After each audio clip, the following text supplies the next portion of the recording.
নমস্কার বন্ধুরা, কেমন আছো সবাই? আমার প্রথম মিনি ব্লগে তোমাদের স্বাগত। আজকে আমি বানাবো চিকেন স্টু আমার 2 বছরের বাচ্চার জন্য। তার জন্য আমি দুটো সলিড মাংসকে টুকরো টুকরো করে কেটে নিয়েছি, একটু গাজর কেটে নিয়েছি, একটু পেঁপে কেটে নিয়েছি, আর এক টুকরো আদা, পেঁয়াজ, রসুন কুচি করে নিয়েছি। এবার প্রথমে গ্যাসটা অন করে গ্যাসে একটা কড়াই বসিয়ে 1 চামচ মতো সাদা তেল দিয়ে নেব। তারপর তেলটা ভালো মতো গরম হয়ে গেলে আদা, পেঁয়াজ, রসুন কুচিটা দিয়ে নেব।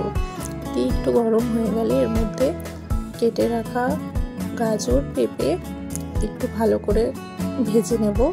তারপর কুচি করে রাখা মাংসগুলো দিয়ে দেবো। বেশি লাল করব না, হালকা একটু ভেজে নেব। হালকা একটু ভেজে নিয়ে এর মধ্যে অল্প একটু সামান্য মতো নুন আর একটু গোলমরিচের গুঁড়ো দিয়ে দেবো, যাতে একটু স্বাদ লাগে। আজকালকার বাচ্চা কাচ্চা তো স্বাদ না লাগলে আবার মুখে নিতে চায় না। দিয়ে একটু নাড়িয়ে, যাতে একদম লাল ভাজা না হয়, হালকা একটু ভাজা হয়, ভেজে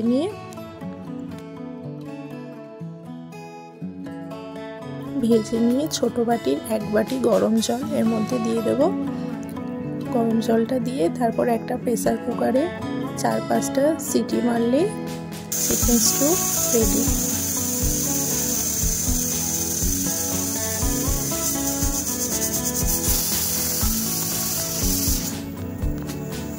ব্যাস কমপ্লিট। আজকে আমার ছেলের দুপুরের খাবার এটাই ছিল। তোমরা তোমাদের বাচ্চাদের কি দিয়েছো কমেন্ট করে জানাও।